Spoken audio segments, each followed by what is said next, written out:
સનાતન ધર્મની જય હો, જય હો, જય હો. જય ગુરુ મહારાજ, જય ગુરુદેવ, જય સિયારામ, જય નકળંકણી. હું વૈદ્ય ચંદુભાઈ ચલાળિયા, મારો અનુભવ ચેનલ ભાવનગર. તો આજે હરભુજીની વાણી, આ વાણી નારાયણ સ્વામીએ બહુ સરસ રીતે ગાય છે અને હું ઘણા સમયથી સાંભળતો આવ્યો છું, પણ આજે આ વાણી સાંભળી એટલે મને એવું થયું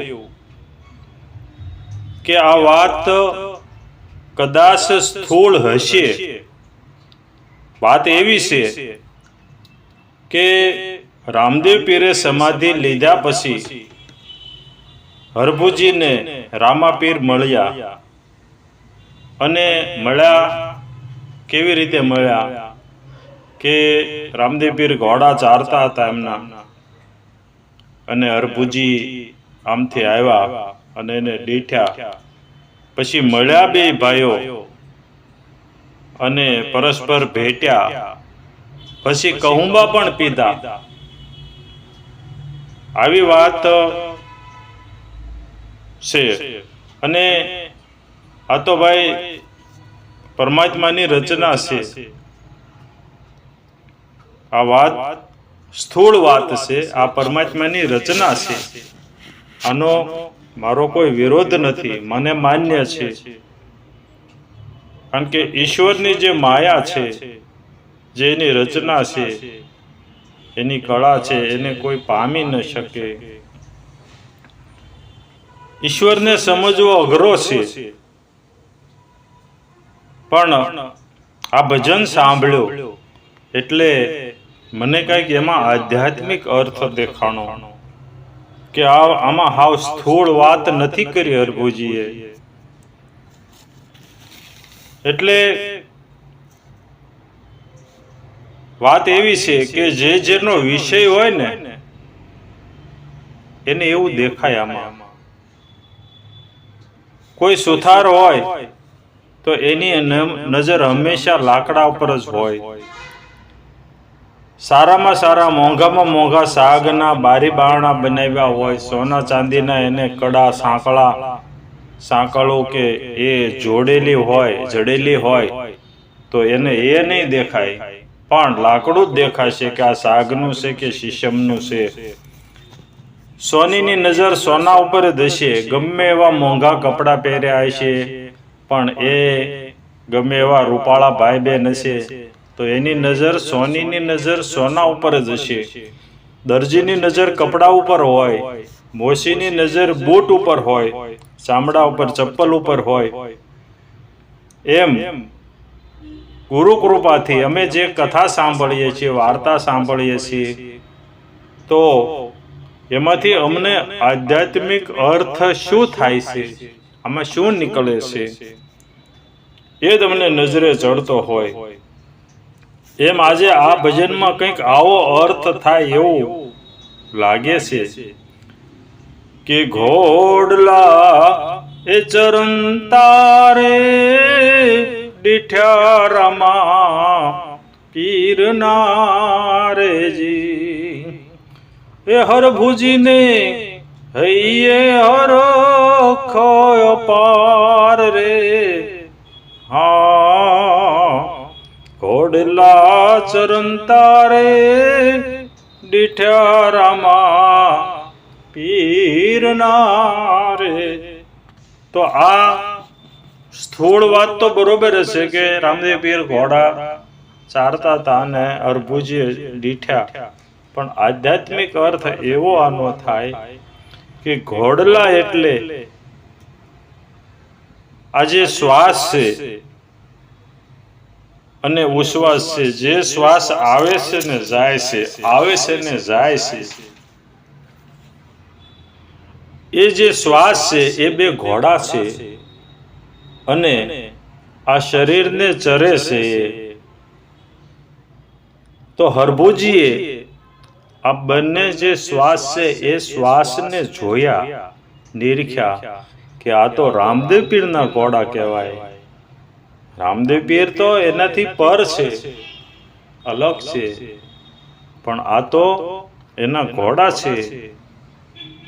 પછી આગળ એ શ્વાસ જોતા જોતા એમ કે ને કે એવા હે તેને પ્રીતે રે એ વાયુ પરસ્પર ભેટિયા અને ને કીધી છે એ કસુંબાની મનવાર રે હા એવા ઘોડલા ચરણ તારે દીઠ્યા રમા પીરના રે. તો જે શ્વાસ આવે છે ને જાય છે, આવે છે ને જાય છે, એની ઉપર નજર રાખવાથી સમય જાતા બે શ્વાસમાંથી એક શ્વાસ થાય છે. ભાઈઓ પરસ્પર ભેટ્યા એટલે જે બે હતા એ એક થઈ ગયા. અને પછી એને એવું કીધું કે કીધી છે કસુંબાની મનવાર. તો કસુંબો એટલે અફીણ કે એના ડોડવા પાણીમાં પલાળવાને પીવાની એ વાત આમાં નથી. કસુંબો એટલે ગુરુગમ. આજે શ્વાસે શ્વાસ બે જોયા, એક થયા.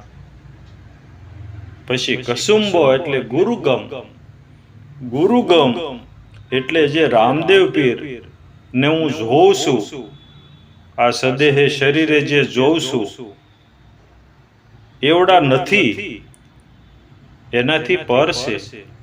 રામદેવ પીર એનાથી પર છે, આવો એને ગુરુગમ થયો. રામદેવ પીર જેમ છે એમ એમની ઓળખાણ થઈ ગઈ. પછી શું થયું કે ભ્રાતુ ભાંગી. ભ્રાતુ એટલે જે ભ્રમ. આજે છે ને કે રામદેવ પીર જે દેખાય છે એવડા જ નથી, એવડા જ નથી, એવા જ નથી. અત્યાર સુધી હું એવું માનતો હતો કે બસ રામદેવ પીર આ જે દેખાય છે એવા જ છે. પણ હવે એ જે છે ને એ ભ્રમ ભાંગી ગયો. ભ્રાતુ ભાંગીને હરભુજી બોલ્યા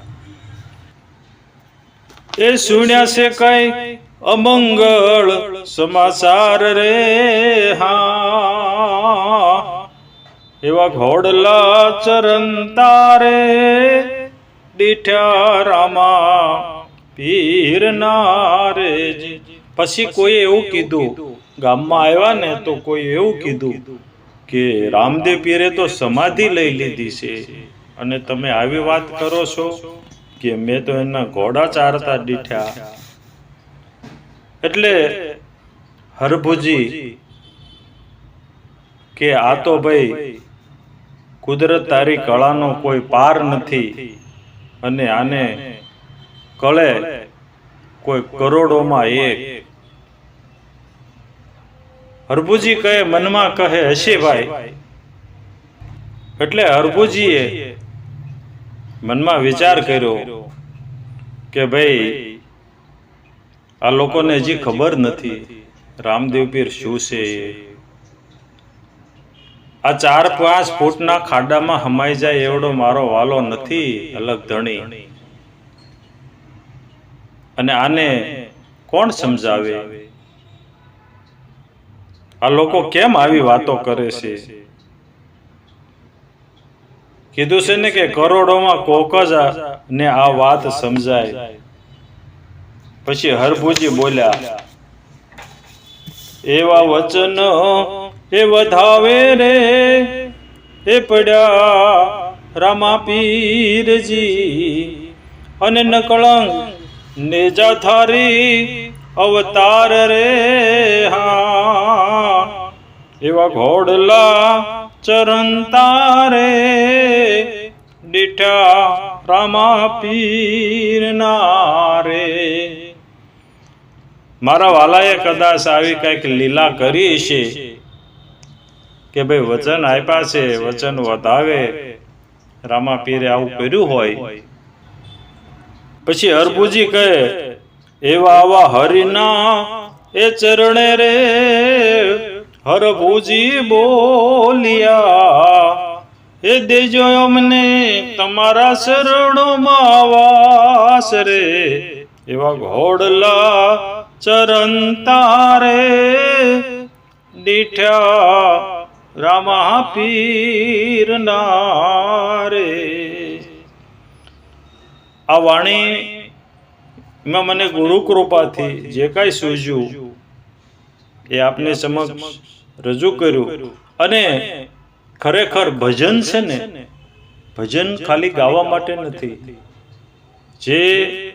જેને ગુરુગમ પડી ગઈ છે, જેને પરમાત્મા જેમ સેમ ઓળખાઈ ગયો છે, એવા જે સંતો છે, અનુભવી સંતો છે, એમની જે વાણી છે, ભજન છે, એ હંમેશા આપણને ઈશ્વર તરફ દોરી જવા માટે જ ભજન છે. ખાલી ગાવા માટે, માથું ધોણાવવા માટે, સમય પસાર કરવા માટે નથી. એટલે ભજનને સાંભળો પણ સમજો. આ ભજન નથી, આ તો એક સમજણ છે. જય ગુરુ મહારાજ, જય ગુરુદેવ, જય સિયારામ, જય અલગતણી. આગળના વિડીયો જોવા માટે આ રીતે ચેનલ સબસ્ક્રાઇબ કરો.